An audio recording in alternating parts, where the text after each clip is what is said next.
nawaza kwetu mbali, kwetu mbali, nawaza kwetu mbali, kwetu mbali, nawaza kwetu mbali, kwetu mbali, nawaza kwetu mbali, kwetu nawaza baba na mama, kwetu wandugu marafiki.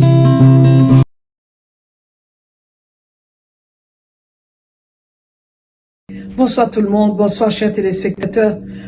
C'est toujours un plaisir pour moi de vous recevoir aujourd'hui sur ce plateau de Ngoma ya Katanga, notre programme qui parle de la culture katangaise. Et alors aujourd'hui, nous avons le plaisir d'avoir parmi nous ce Katangais valeureux. Sa réputation n'est plus à faire. Sa réputation l'a précédé en fait. Et je voudrais vous présenter Monsieur Léon Kafitoué. Bonjour Ngoma ya Kwetu, bonjour Ngoma ya Katanga. Je devrais d'abord commencer par vous remercier du fait que vous m'avez donné cette opportunité de passer sur votre plateau. Vraiment pour moi c'est un plaisir et c'est un honneur d'être avec vous ce soir. Voilà monsieur, bienvenue sur le plateau de Ngoma ya Katanga. Et c'est toujours une joie d'avoir l'un des nôtres parmi nous. Alors aujourd'hui, vous êtes notre invité spécial et vous allez nous parler. Alors, pouvez-vous commencer par vous présenter? Qui êtes-vous? Qui est Léon Kafitoué? Qu'est-ce que les gens peuvent savoir de vous, et particulièrement ceux qui ne vous connaissent pas? À vous la parole. Bon, Léon Kafitoué est né à Lubumbashi. Je suis originaire du Katanga. Je suis fils de Astrid Mouila Kileché et de Kafitoué Apaboa. Je suis un Katangais valeureux, un prince du Katanga. Je dirais je suis héritier d'une lignée respectée et profondément ancrée dans les valeurs ancestrales des peuples katangais. Je suis marié, je suis père de 2 enfants. J'ai fait mes études primaires et secondaires entre Lubumbashi et Likasi. Je suis le fruit de l'éducation des enfants Jekamine, donc j'ai fait Madini, j'ai fait Oustawi.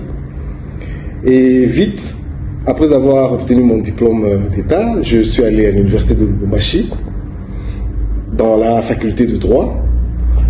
J'ai compris que le système éducatif congolais au niveau national supérieur était caractérisé par une corruption indescriptible. Et comme j'aspirais d'être avocat, j'ai aussi remarqué que le système judiciaire congolais était totalement contraire à mes convictions éthiques. Cela m'a poussé de quitter le pays et je suis allé en Afrique du Sud, là où j'obtiens un diplôme en gestion publique et gouvernance avec l'université de Cape Peninsula University of Technology. Et après, je suis entré dans la vie active, j'ai travaillé pour plusieurs entreprises. Je peux en énumérer peut-être une ou deux. J'étais dans le retail avec une firme française. J'ai travaillé aussi pour une institution internationale qui se basait sur la restitution de terres et l'intégration des étrangers au niveau de l'Afrique du Sud. Et de là, ça m'a permis d'être en contact avec plusieurs de nos compatriotes africains et congolais aussi en particulier, et m'a vu voir être dans la société civile des étrangers au niveau de l'Afrique du Sud. Pouvez-vous nous expliquer votre rôle dans la Renaissance katangaise? Je suis véritablement un activiste et penseur de la refondation du Katanga. Je milite pour l'éveil de la conscience identitaire du Katanga et aussi de la renaissance d'un peuple maître de son destin. Bon, animé par la sagesse de mon père, je me veux la voix des oubliés de la terre du Katanga. Ceux qui refusent la soumission, la domination, et croient encore à un Katanga libre, digne et souverain. En tout cas, je peux résumer un peu ma philosophie dans ce sens-là. Quel message aimeriez-vous transmettre aux auditeurs de Ngoma ya Katanga concernant la Renaissance katangaise? La Renaissance katangaise, ce n'est pas juste un slogan, ça il faut savoir, parce que la Renaissance katangaise, c'est un appel à la reconquête de notre dignité collective. Et la Renaissance katangaise, elle symbolise comment je peux dire, elle symbolise la reconquête, hein, la reconquête de notre de la gestion de nos propres ressources. C'est aussi dans ce sens-là que je peux définir la Renaissance katangaise. Et aussi, elle est une refondation de nos valeurs. C'est une refondation de nos valeurs. Donc, je peux la définir de cette façon-là. Oui, c'est vrai, la Renaissance katangaise, elle a plusieurs défis. Hein. On a les défis de l'unité, on a les défis de la gouvernance et de la dignité économique. On a aussi les défis du moral et les défis générationnels. Ça, ce sont les trois défis que la Renaissance katangaise a. Qu'est-ce que les téléspectateurs peuvent faire pour soutenir la Renaissance katangaise? Et je vais énumérer un peu en détail ces trois défis, car il est très important que nos auditeurs puissent comprendre un peu le sens des défis que nous avons avec la Renaissance katangaise. Bon, sur le plan de l'unité, nos divisions internes ont favorisé à l'affaiblissement de notre cohésion entre Katangais. Ça, il faut le dire. Et de deux, nous avons par exemple les chefferies, certains groupements, nous avons aussi certains secteurs et surtout nos associations socioculturelles. Nos associations socioculturelles, nos chefferies ont été infiltrées. Infiltrées par des non-originaires, infiltrés par nos propres frères qui sont des Katangais de service, qui ne jurent que sur la destruction du Katanga, parce qu'eux, ils ont accepté de vivre à genoux pour quelques miettes, au lieu de rester debout, dignes enfants valeureux du Katanga. Ça, c'est parmi les défis qu'on a dans l'unité. Bon, sur le plan de la gouvernance et de la dignité économique, bon, je parle de la dignité économique parce que le Katanga n'a pas de dignité économique. Nous devons, nos richesses, nos ressources ne nous profitent pas. Ça continue toujours à profiter à une classe là, à la République de la Gombe, comme je peux le dire. Pourquoi la République de la Gombe? Parce que la République de la Gombe, avec tous les régimes qui se sont succédés, de Kasavubu, Mobutu, Kabila et puis Tshisekedi, ils ont pris le Katanga pour un grenier. Donc le Katanga est devenu une vache à lait qui leur profite à eux-mêmes, au détriment de nos populations qui sont lises dans une pauvreté notoire et indescriptible. Donc c'est la raison pour laquelle nous sommes en train d'avoir ces défis de la dignité, parce que personne ne respecte le Katangais. Nous pouvons même aller dans le sens des entreprises publiques, les divisions sur le plan de la fonction publique. La plupart, vous allez vous rendre compte que tous les chefs de division, ce sont des personnes qui viennent d'autres provinces. Ils viennent d'ailleurs. Et les propres fils du Katanga n'ont plus l'économie en main. Et la Renaissance katangaise, c'est l'une des choses qui a commencé à faire de sorte que nous puissions récupérer notre dignité économique, notre dignité de nos territoires, afin que nos fils, nos filles puissent aussi bénéficier de notre économie. Bon, nous avons aussi les défis moraux et générationnels. Là aussi, c'est très important. Pourquoi? Parce que nos jeunes ne connaissent pas l'histoire. Nos jeunes ne connaissent pas l'histoire, les jeunes ne connaissent pas, après l'annexion du Katanga à la République démocratique du Congo, nous devons normalement faire de sorte que la jeunesse puisse comprendre cette étape de notre vie. Parce que c'était quelque chose qui a causé le Katanga à être dans la situation dont il est en ce moment. Donc, les pères de la Renaissance katangaise, on doit célébrer notre histoire afin que nos jeunes puissent avoir l'amour et puissent être déterminés pour l'avenir du Katanga. C'est vraiment très important parce que la jeunesse est l'avenir. Et sans avenir, on est en train juste de pédaler dans le vide. Donc là, c'est aussi parmi les défis que la Renaissance katangaise est en train comment je peux dire, est en train de vivre. Je dois ajouter aussi que la Renaissance katangaise ne se fera pas sans les Katangais eux-mêmes. Chaque fils et fille du Katanga doit se sentir acteur et responsable. C'est vraiment très important.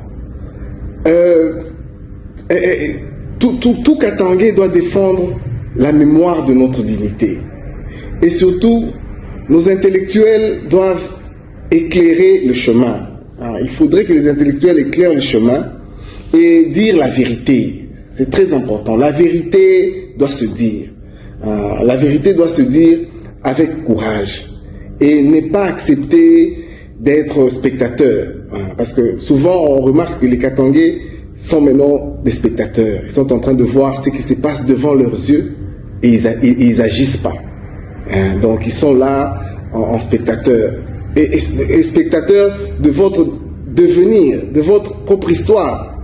Là, c'est vraiment très dangereux. C'est pour cela qu'on dit que non, nous tous, on doit être là et défendre notre dignité. C'est dans l'unité, dans la formation et surtout dans la solidarité que réside la Renaissance katangaise. C'est dans la solidarité. On doit se mettre nous tous ensemble et se renforcer, s'encourager et voir les choses d'une même direction. Ce n'est pas un rêve, la Renaissance katangaise, ce n'est pas un rêve, c'est un devoir. C'est un devoir, c'est une obligation pour tout celui qui se sait katangais. Il a ce devoir de participer, de participer la tête haute dans le mouvement de la Renaissance katangaise. C'est aussi une des choses que je dois ajouter dans cet exposé que nous sommes en train de débattre. C'est très important. Bon, pour que la Renaissance katangaise soit réelle, il faudrait retisser les liens entre mérite, compétence et action. C'est très important. Parce que le Katanga, nous savons, le Katanga, c'est une terre des personnes qui sont conscients, honnêtes et qui ne jurent que sur la compétence. Et aussi, le Katanga doit redevenir une terre de discipline et de vision. Il ne faudrait pas que le Katanga reste une terre de manipulation. Là, c'est parmi les choses que nous sommes en train de faire de sorte que nous puissions restaurer au Katanga avec notre mouvement de la Renaissance katangaise. Et je voudrais aussi rendre hommage aux pères de la Renaissance katangaise, ceux qui nous ont donné la vision et qui nous ont donné le courage de rester la tête haute et rester dignes enfants du Katanga. Merci beaucoup pour cela. Et qu'est-ce qui vous motive? Qu'est-ce qui vous motive à travailler pour le développement du Katanga? Bon, ce qui me motive, c'est... Je dois d'abord vous remercier. Je dois d'abord vous remercier pour cette question, parce que ça, c'est vraiment une question très importante pour moi. C'est une question qui me va vraiment à cœur personnellement. Je dirais, ce qui me motive vraiment, c'est... Comment est-ce que je peux dire ça? C'est une colère ancienne. Oui, c'est une colère ancienne. Vraiment profondément ancrée dans mon histoire et dans l'histoire de mon peuple. Pourquoi je dis ça? Parce que je suis un mangeur de cuivre. Je suis un mangeur de cuivre, héritier d'une lignée qui a façonné la terre avant l'arrivée de tous les prédateurs du Katanga. Pourquoi je dis cela? Parce que nos ancêtres ont travaillé cette terre, ils ont exploité la terre katangaise avant tout le monde. Ils ont eu cette technique de faire, de transformer le malachite, la terre, en cuivre, en cathode à 99%, comme on les fait à KCC ou à Kamoua, à 99%. Avant que les colons ne puissent arriver, nos ancêtres faisaient cela. C'était eux les propriétaires de toutes ces concessions-là que vous avez voyées au niveau du Katanga. Donc les Belges n'ont même pas fait une sorte de, comment je peux dire, de prospection ou quoi que ce soit. Non. Ils ont trouvé directement les mangeurs de cuivre, les pionniers, en train de travailler cette terre. Et ils étaient en train de faire des croisades en cathode. Et ces croisades étaient leur monnaie. C'était leur monnaie. Ça servait d'échange. Et ça allait jusqu'en Tanzanie, Mozambique, Zimbabwe. Ça montait même du côté de l'Angola, tout ça. Parce que on avait déjà une identité. Donc nos ancêtres étaient déjà, ils connaissaient leur économie, ils avaient leur monnaie, bien avant tout le monde. Et quand les colons sont venus, ils ont chassé nos ancêtres sur leurs concessions et ils ont commencé à faire leur exploitation. Et en faisant leur exploitation, qu'est-ce qu'ils ont fait? Ils ont appelé la main-d'œuvre extérieure. Ils ont appelé des gens à partir de Malawi, Zambie, Angola, et ils ont aussi fait appel aux Rwandais et à certaines populations des environs pour venir travailler dans les mines.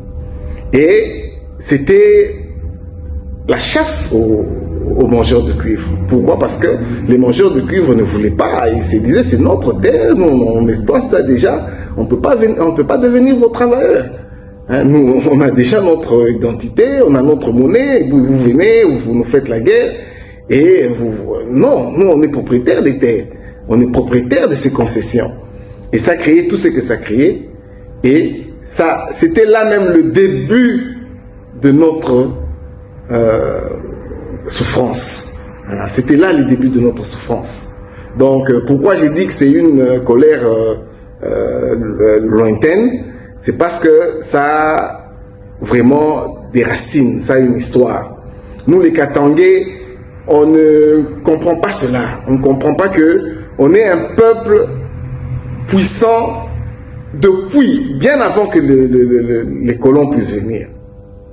Et à partir de là, ça m'a beaucoup motivé. Hein. Ça m'a motivé en essayant de lire, de rentrer dans l'histoire, en parlant avec les grands-parents et tout ça. Ça m'a donné cette envie de chercher à redonner la justice au peuple katangais. parce que c'est un peuple qui est vraiment qui a subi beaucoup de tortures et c'est depuis le commencement. Et vous savez, cette histoire de ramener les mains d'œuvre venant de partout, ça crée tout ce que ça créait. Ça, c'est vraiment une autre histoire. C'est très bien documenté. Je ne vais pas vraiment m'attarder sur ça. Donc, c'est parmi les motivations qui me rend à cœur et qui me donne le courage de continuer ce combat. Et puis bon, on doit aussi essayer de réfléchir. Il y a par exemple la bombe atomique de Hiroshima, de Nagasaki. C'est venu du Katanga, de Shinkolobwe. Bon, les gens parlent souvent sans connaître un peu l'histoire. À Shinkolobwe, qu'est-ce qui se passe? Moi, j'ai déjà été à Shinkolobwe. Quand je suis en train de parler, c'est pas qu'on me raconte ou quoi. Je suis déjà arrivé à Shinkolobwe. Et à Shinkolobwe, vous voyez, il y a les femmes ont des goitres. Il y a les enfants qui naissent avec des malformations. Juste à cause de cet uranium-là qu'ils avaient exploité et tout ça. Et aujourd'hui, il y a des radiations là-bas et tout ça. Et c'est la catastrophe. Hein? Vous voyez que le Katanga de Lubumbashi, de Kolwezi, allez à Shinko. Allez à Shinko. Il y a, les gens ont des problèmes de poumons qui sont attaqués avec l'uranium. Donc il n'y a pas la protection. Et cela me motive vraiment de faire de sorte que non, on doit sortir notre population de cette souffrance. Et puis, bon, qu'est-ce que le Katanga a profité dans tout ça? Le Katanga n'a eu que les retombées, les maladies, la pollution. Hein? Regardez ce qu'il y a eu à Lubumbashi. Parce que c'est à Lubumbashi que vous avez vu ça. Allez à Kolwezi. Hein? Allez à Kolwezi. Allez voir ce qui se passe dans les brousses de Kolwezi. Hein? Je ne parle pas juste pour parler. Moi, j'étais dernièrement à Kolwezi. J'ai fait 3 mois à Kolwezi. J'ai vu ce qui se passe sur le terrain. Hein? C'est catastrophique. Hein? Nous, on s'est habitué. Le Katangais, c'est le Kapoloé. Hein, c'est le capoloé, on mange notre capoloé et tout ça, mais regardez aujourd'hui, on ne parvient même pas à manger notre capoloé parce que les rivières sont polluées. Hein, les rivières sont polluées, les enfants naissent avec les malformations. Donc c'est ça qui me motive, qui me dit non, hein, il faut qu'il y ait quand même des voix qui doivent s'élever pour essayer de protéger cette population, d'éveiller la masse.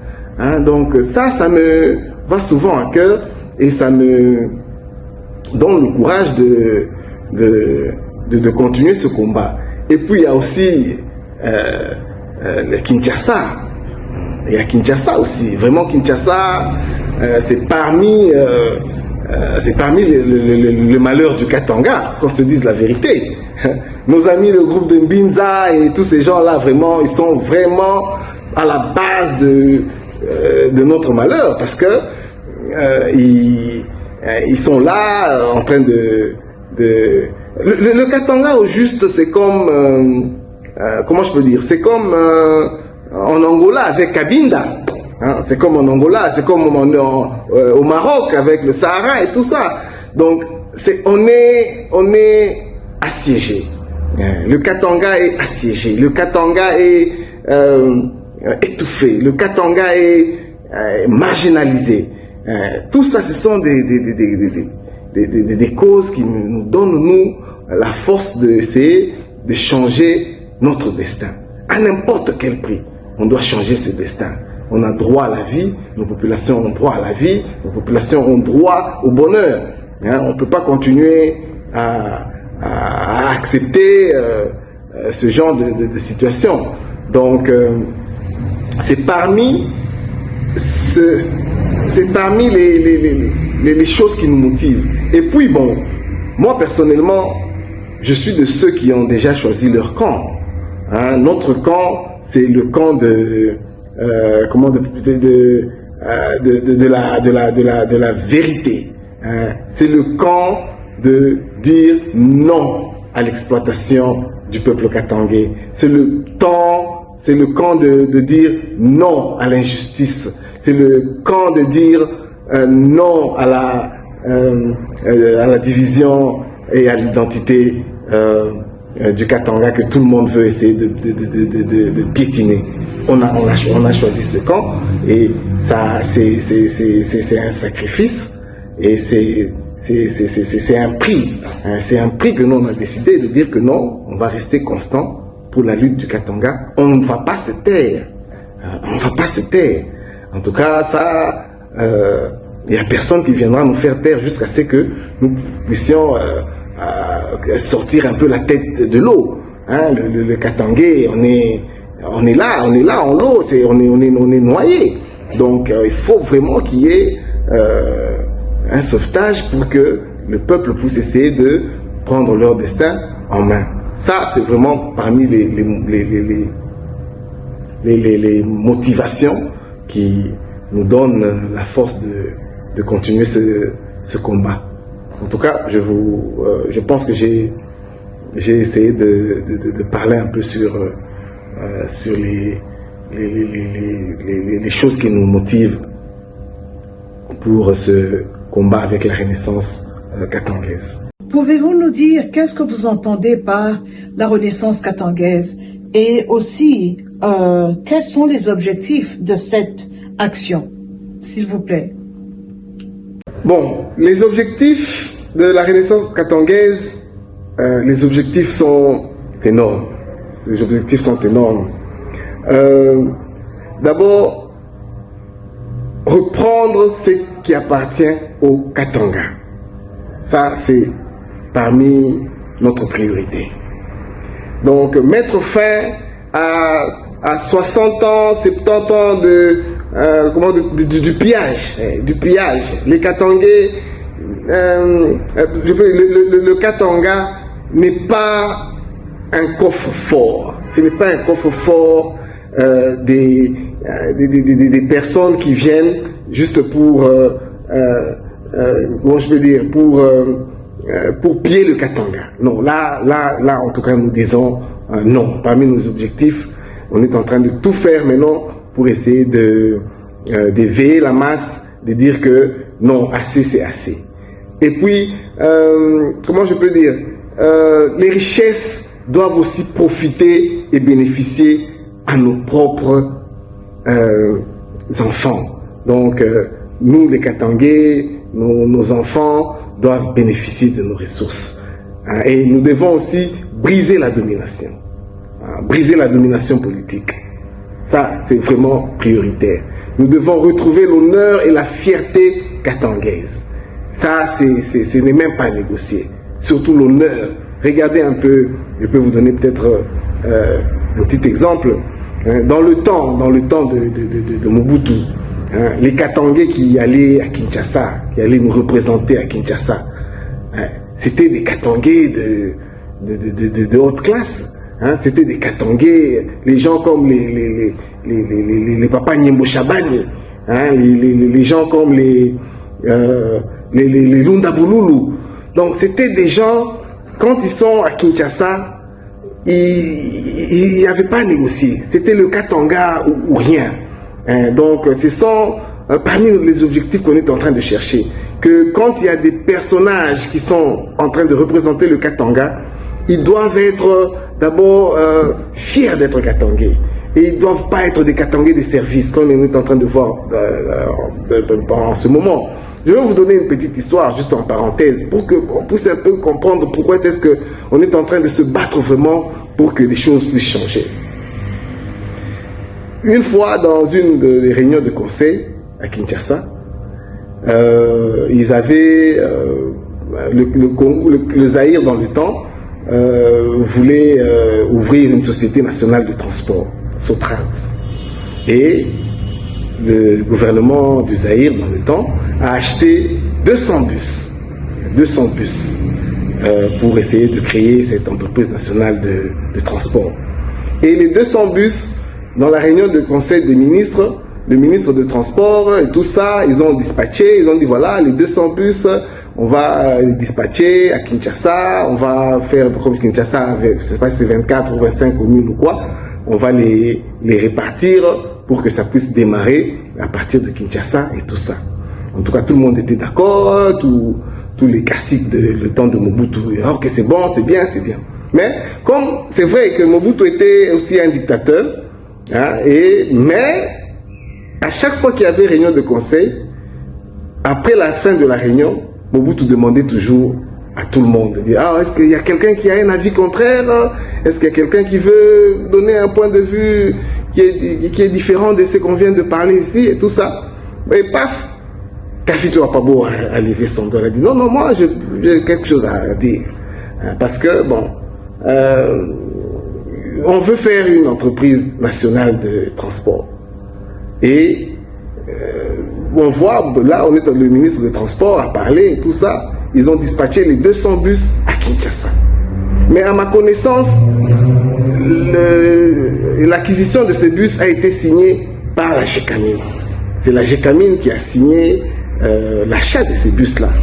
Mais comment est-ce qu'on peut dire que c'est une entreprise nationale tant que vous êtes en train de dispatcher les bus qu'à Kinshasa? Moi, je suggérerais qu'on puisse...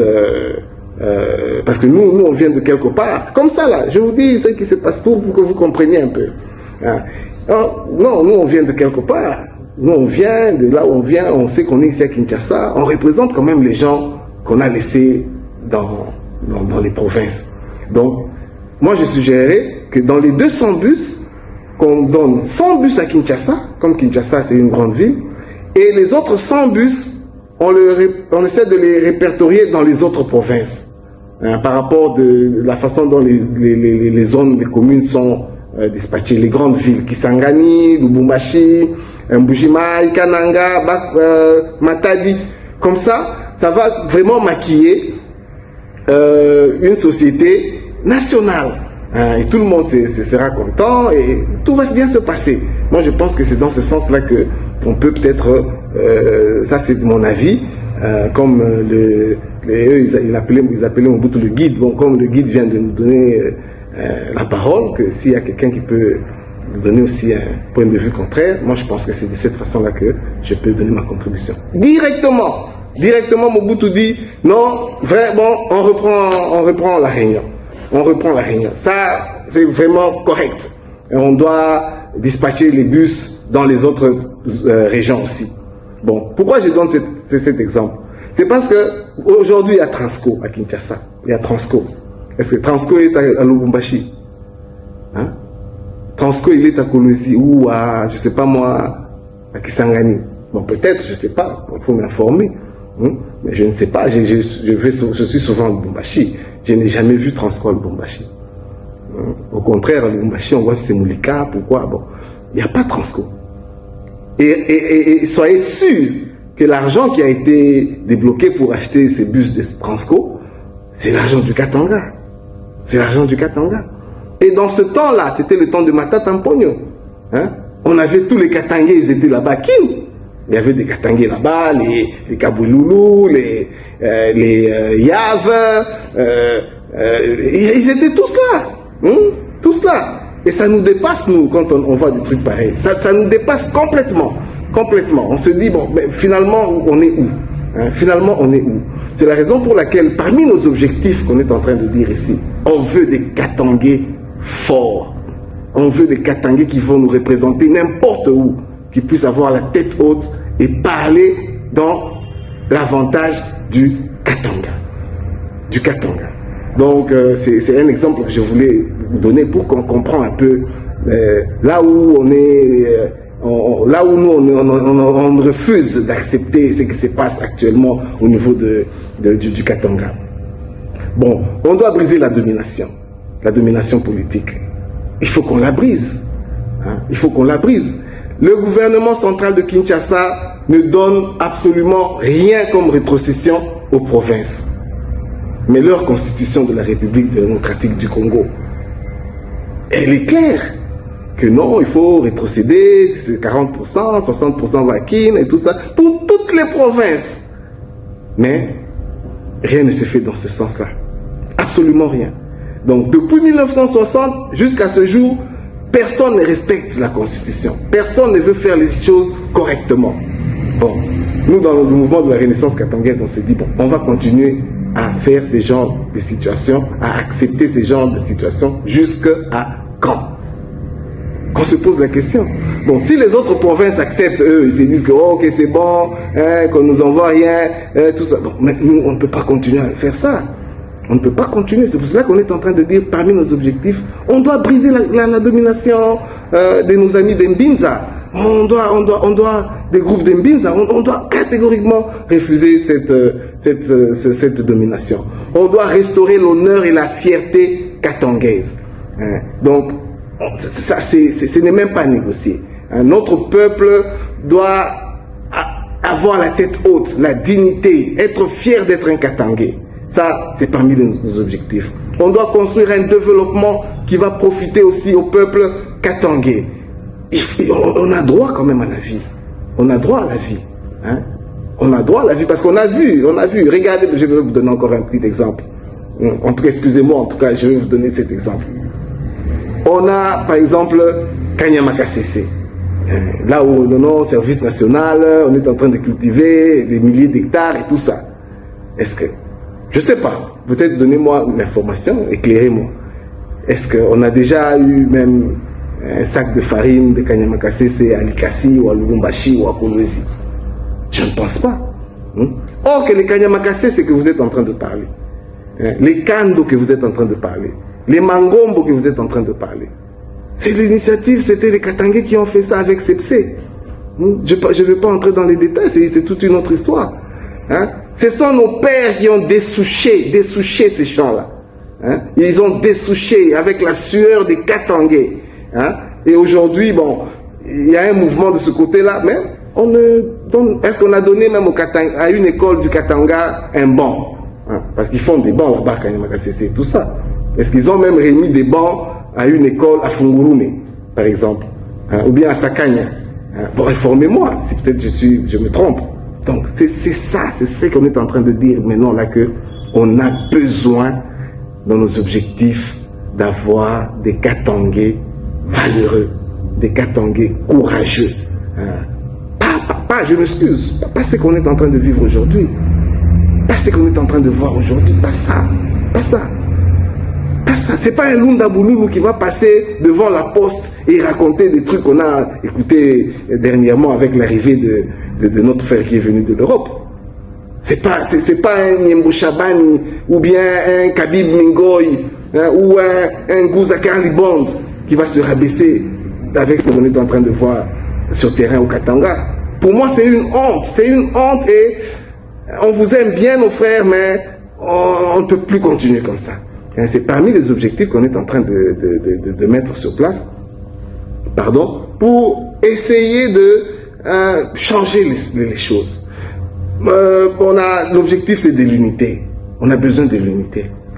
Il faut qu'on soit unis, qu'on se mette ensemble, qu'on lave les linges sales, qu'on tire les oreilles à tous ces Katangais de service. Il faut que le peuple katangais puisse les tirer les oreilles, parce qu'on ne peut pas continuer comme ça. Excusez-moi, ça quand je parle du Katanga, ça me rend malade. Je commence à être émotionnel, je m'excuse. Mais nous devons être unis. C'est parmi les objectifs que la Renaissance katangaise est en train de faire depuis le temps de nos pères jusqu'à ce jour. On veut un Katanga fort, uni et courageuse. Le Katanga doit être des courageux. Ça, c'est vraiment, ce n'est pas négocié. En tout cas, bon, ça, ce sont quelques objectifs que je voulais épingler. Mais les objectifs sont nombreux, mais j'ai épinglé quelques objectifs qui peuvent peut-être aussi éclairer nos téléspectateurs à comprendre la mission et la vision de la Renaissance katangaise. Parce que la vision a déjà été donnée. Là, maintenant, on est en train de faire la mission. On est dans l'action. Donc, c'est un combat que nous devons tous prendre à cœur. Là, je pense que je vous ai quand même un peu éclairé sur les objectifs. Avez-vous un mot un mot de la fin?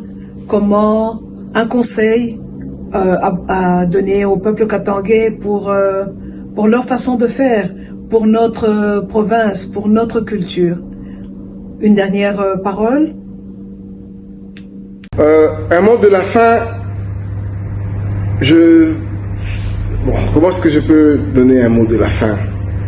Je dois d'abord remercier la princesse Odile Munongo, et je dois aussi remercier maman Nana Ilunga et ma sœur Maggie Kisimba.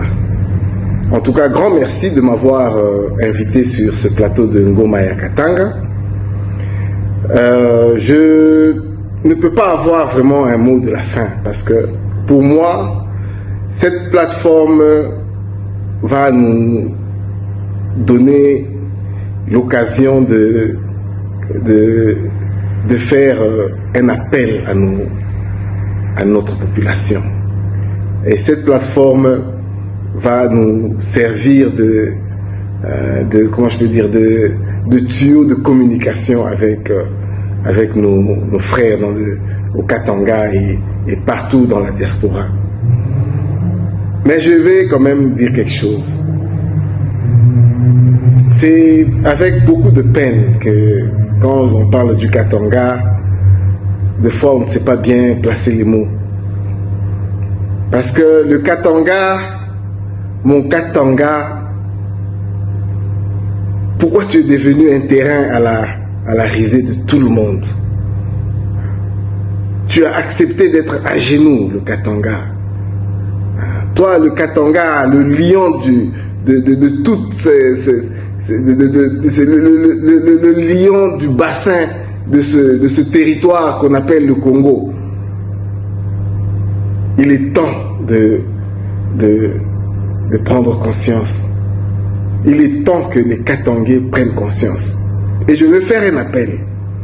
Je veux faire un appel d'abord à nos frères Katangais de service.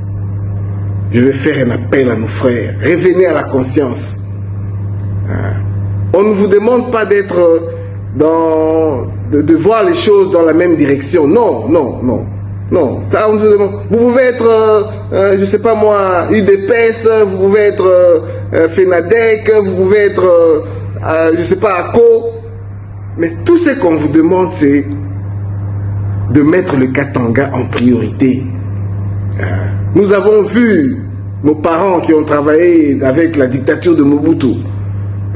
Mais ils se sont mis debout. Ils ont défendu le Katanga. Ils ont donné leur intelligence pour le Katanga. Ils ont refusé de se mettre à genoux malgré la dictature de Mobutu. Ils ont mis leur intelligence pour le Katanga. On fait un appel à vous, nos frères de service, les Katangais de service. Suivez quand même l'exemple de nos parents, de nos aînés, qui ont fait des réalisations malgré la dictature. Certains sont allés dans les écoles comme Madini, Oustawi ou Kweli. Ça, c'est une réalisation des Katangais. Ce sont les Katangais qui ont fait ces écoles-là. Peut-être vous n'êtes pas informés. C'est l'œuvre de Umba Kamitala, c'est l'œuvre de Kafito Apaboa. Ils n'ont pas construit leurs propres écoles. Ils ont construit l'école pour les générations du Katanga. Revenez à la conscience, mes frères, revenez à la conscience. Revenez à la conscience et mettez le Katanga en avant. Nous ne voulons pas que ce soit un Katanga divisé. Nous devons être unis. Bon, je ne m'aurais pas beaucoup parlé, sinon je risque d'être émotionnel, mais vraiment, il est temps que le Katangais puisse prendre conscience. Et nos frères avec qui nous sommes en train de faire le combat, nous rendons hommage au président Patrick Massengo, qui est à la présidence de Ndolo. Nous rendons hommage à tous les combattants de la renaissance katangaise qui veulent la dignité, qui veulent la prospérité, le développement du Katanga. Nous vous mettons dans les mains de Dieu, nous vous mettons dans les mains de nos ancêtres. Nous ne voulons pas que nos ancêtres puissent continuer à se retourner dans leur tombe, car nous sommes en train de faire la honte. Nous devons nous relever, et mettre le Katanga en avant, et mettre le Katanga en priorité. En tout cas, je vous rends hommage, je vous remercie et en tout cas à la prochaine, que Dieu puisse bénir le Katanga. Je vous remercie.